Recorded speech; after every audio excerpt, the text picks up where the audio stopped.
안녕하십니까, 양파TV입니다. 네, C1번부터 풀이를 시작해서 15분이 될 때까지 몇 문제가 될진 모르겠지만 어, 빨리 풀면 한 5문제 정도는 풀 수 있을 것 같네요. 네, 우선은 빠르게 문제풀이 시작하도록 하겠습니다. 보시면 주행자수 5 이하에서 방출하는 빛에너지를 n의 변화율에 따라서 나타낸 것이다. 보시면 이쪽으로 갈수록 에너지가 큰 것이겠고, 봤을 때 우선은 봅시다. 그 전장의 개념 강의에서 라이먼 계열, 발머 계열, 파생 계열 기억하시죠? 이제 1층으로 떨어질 때 제일 아프겠죠. 만약에 비유를 하자면 음, 이거는 아파트 층수보다는 뭐가 좋을까요? 뭐 이게 그냥 네, 사실 이게 왜 그런 거냐면 이게 아파트 층수는 층 간격이 일정하잖아요, 사실상. 그런데 원자는 잘 자세히 보셨으면 알겠지만은 이게 간격이 이게 점점 좁아져요. 그러니까 여기가 1이면 만약에 여기가 1이라고 하면 여기 2고 이 간격이 제일 넓고 그리고 이 간격이 두 번째로 넓고 이 간격이 세 번째로 넓고 이런 식으로 되는데 뭐 이런 식으로 되는데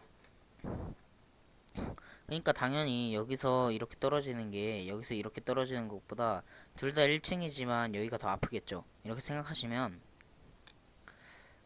여기가 당연히 2층에서 1층으로 떨어지는 걸 알 수 있고 3층에서 2층으로 떨어지는 거고 4층에서 3층으로 떨어지겠고 얘는 5층에서 4층으로 떨어지겠죠. 이게 갈수록 에너지의 간격이 좁아지잖아요. 이게 왜 그런 거냐면 아까 말씀드렸듯이 점점 이게 층 사이에 간격의 차가 이 간격의 차가 점점 줄어들기 때문에 이렇게 경향을 띠는 겁니다. 예, 보시면은 이제 dkJ/몰에 해당하는 빛은 자연선이다. 보면 어, dkJ/몰은 이제 3에서 2로 떨어지는 거죠. 그러면 당연히 가시광선이겠죠? 2층으로 떨어지니까요. 기억은 틀린 보기고요. 니은을 보시면 니은 보기를 봅시다.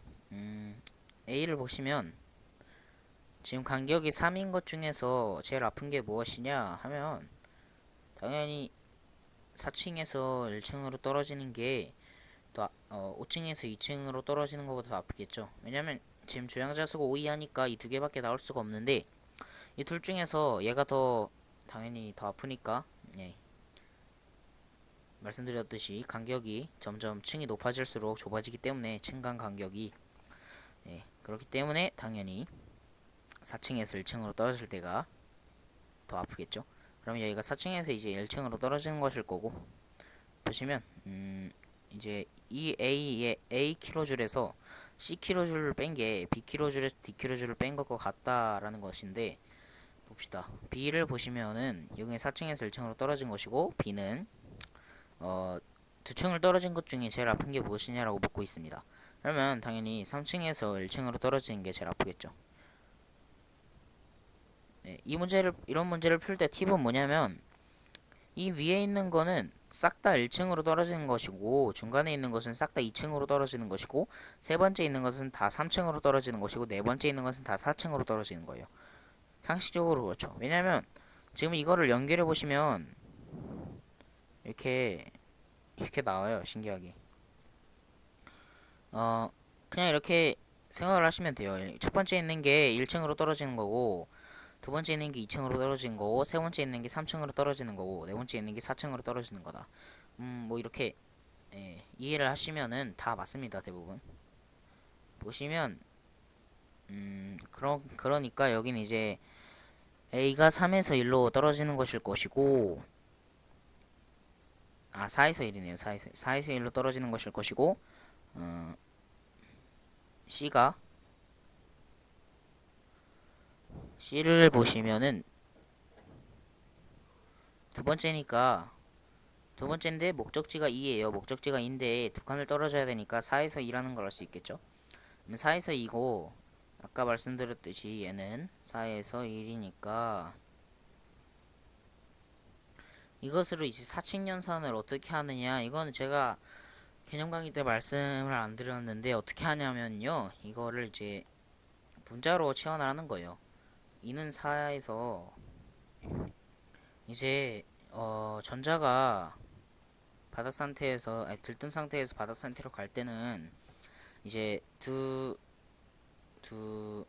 층에, 그러니까 두 주양자 수라, 그러니까 n은 1과 n은 4가 있는데, n은 4에서 n은 1로 떨어질 때는 여기에 전자가 있을 때 가지고 있는 에너지랑 에너지 준위라고 하죠. 에너지 준위 차가 얘가 떨어질 때 방출하는 에너지와 같다는 것을, 예, 말씀을 드립니다. 예, 앞에서 제가 말씀을 안 드렸기 때문에 보시면은 이제 이거를 알면 풀 수 있겠죠. 이게 에너지 준위를 E4라고 하고 얘 에너지 준위를 E1이라고 할 수 있겠죠. 그럼 이것을 뺀 게 이때 방출하는 에너지일 것이고, 보시면은 얘는 2는 4에서 2는 1을 빼면 되겠죠. 자, 근데 이것에 지금 보시면은 이것이 같다고 했으니까 이거, 아니네. 2는 4와 2는 1이니까 2는 4에서 2는 1을 뺀 것과 이게 이제 A겠죠? A고, 여기서 2는 4 빼기 2는 2를 한 것이 A-C겠고, 계산을 해주시면 E2-E1이죠. 자, 이제 A-C가 E2-E1이라는 걸 알아냈고, E1이죠. 이제 B를 보시면, B는 두 칸 떨어졌는데 첫 번째 있죠. 그러면 3에서 1로 떨어졌다는 것이고, D를 보시면 D는 한 칸 떨어졌는데 두 번째 있으니까 3에서 2로 떨어졌다는 걸 알 수 있겠죠. 자, 그러면 2는 3 마이너스 2는 1 빼기 괄호 열고 2는 3 마이너스 2는 2겠죠. 그러면 당연히 2는 2 마이너스 2는 1이 나올 것이고, 이것은 앞에 구했던 A-C와 값이 같으므로 A-C와 B-D는 같은 값이라고 할 수 있겠죠. 그러면 니은은 맞는 범위가 될 것입니다. 보시면 이것을 봅시다. 수소 원자에서 A-D의 D킬로줄에 해당하는 빛을 방출하는 전자전이가 일어날 수 있느냐 물었습니다. 우선은 A를 봅시다. A는 아까도 말했듯이 4-1일 것이고, D는 무엇이냐? D는 3-2겠죠. 3에서 2겠죠. 자, 그러면 빼봅시다. 빼보시면 2는 4 마이너스 2는 1에서 마이너스 2는 3 플러스 2는 2. 보시면은 지금 정리를 해보면 E2 마이너스 E1이 있고 E 마이너스 E3가 있습니다. 이것을 더한 게 될 것인데, 이건 이제 4에서 3을 이동한 것과 2에서 1을 이동한 거죠. 보시면은 예를 들어서 만약에 뭐 4에서 2로 이동하고 2에서 1로 이동한 걸 합쳤다면 4에서 1로 이동했을 때 방출한 에너지와 같을 텐데, 이것은 이제 불연속적인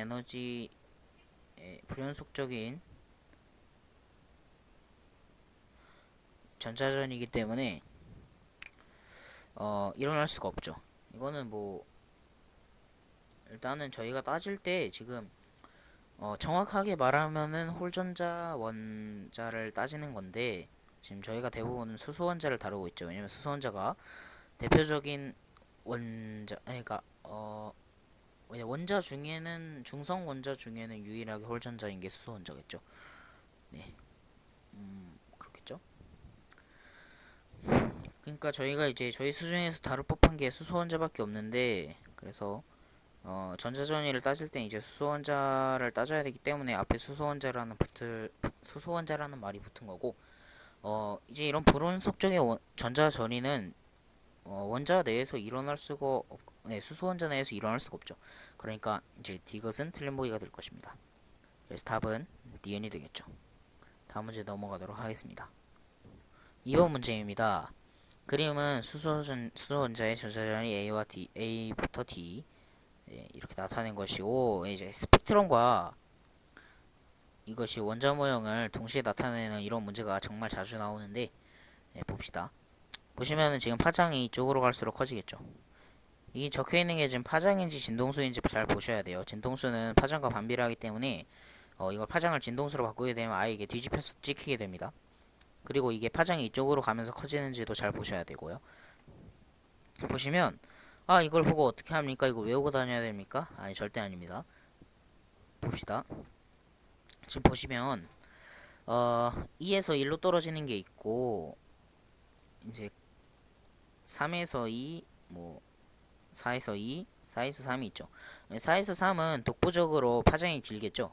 적외선이 파장이 길다는 건 누구든지 알고 있으니까 일단 얘는 파장이 제일 기니까 당연히 4-3인 걸 알 수 있겠죠. 보시면 이제 점점 갈수록 같은 2로 떨어지는 거는 이제 같은 영역에 들어있는 빛을 방출할 텐데 4층에서 2층으로 떨어질 때가 더 큰 에너지를 가진 빛을 방출하겠죠. 그러니까 당연히 파장이 더 짧을 것이고, 파장이 제일 짧은 건 당연히 2에서 1로 떨어지는 거니까 이 맨 끝에 있는 거는 2에서 1이란 것을 알 수 있겠죠. 그러면 A에서는 2에서 1에 해당하는, 그러니까 410 정도에 있는 파장을 방출할 것이고, 이제 얘가 D죠. D에서는 이제 656에 6나노미터에 해당하는 파장을 방출하겠죠. 우선 그러면 이제 보기를 봅시다. B에서 방출하는 빛의 파장은 얼마인가? B에서 방출하는 빛의 파장, 여기가 B죠. 여기가 B니까 3에서 2로 전자가 전이될 때 방출하는 빛의 파장은 일단은 656 아니죠. 656은 4에서 3으로 가는 거니까 기억은 틀린 보기가 되겠고, D에서 방출하는 빛의 파장은 410 나노미터보다 짧다. 보시면은 이렇게 이런 식으로 이제 656 나노미터이다 라고 해서 아니네 이러면서 X 치고 넘어가실 수가 있는데, 지금 이게 이런 식으로 이제 이걸 X 치고 넘어가는 경우가 있어요. 보시면은 여기 가시광선 영역이라고 했기 때문에 이건 이제 가시광선 영역만 나타낸 파장대겠죠. 자, 그러면 아까 그렇게 풀면 무조건 틀린 놈풀이고, 이게 4개고 이게 딱 4개니까 이거는 각각 하나에 해당하는 거구나 라고 문제를 안 읽고 바로 그냥 풀어버리는 경우가 있어요. 아까처럼요. 그거를 이제 방지하기 위해서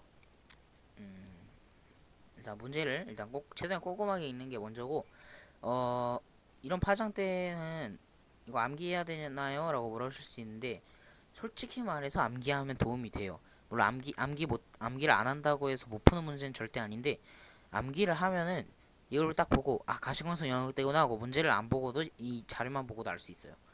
그게 진짜 중요합니다. 보시면은 지금 이거 말도 안 되네 라고 생각하고 그냥 X치고 넘어가실 수가 있는데, 그럼 안 되고요. 보시면 지금 이쪽으로 갈수록 파장이 길어지고, 그 말은 무엇이냐면 에너지가 이쪽으로 갈수록 커진다는 소리겠죠. 그러면 가시광선 영역대 중에 에너지가 가장 작은 것은 N은 3에서 N은 2로 전자가 전이될 때 이제 방출하는 에너지가 가장 작겠죠. 이제 파장이 가장 길겠죠. 그래서 기억이 맞는 보기가 되는 것이고, D에서 방출하는 파장은 410 나노미터보다 짧다. 아니죠. 왜냐면 적외선을 방출하기 때문에 적외선은 이 가시광선에서 가장 파장이 긴 빛보다 더 파장이 길겠죠. 모든 적외선은요. 그래서 적외선이 이제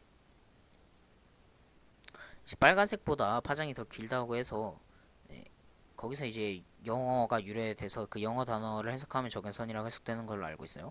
그러니까 빨간색이 적이잖아요. 적 바깥에 있다 해서 적외선이에요. 보시면 이제 410 나노미터보다 짧은 게 아니라 오히려 656보다 더 길겠죠. 방출하는 디귿을 보시면 방출하는 비대에너지는 A에서가 C에서의 4배이다. 보시면 A를 봅시다.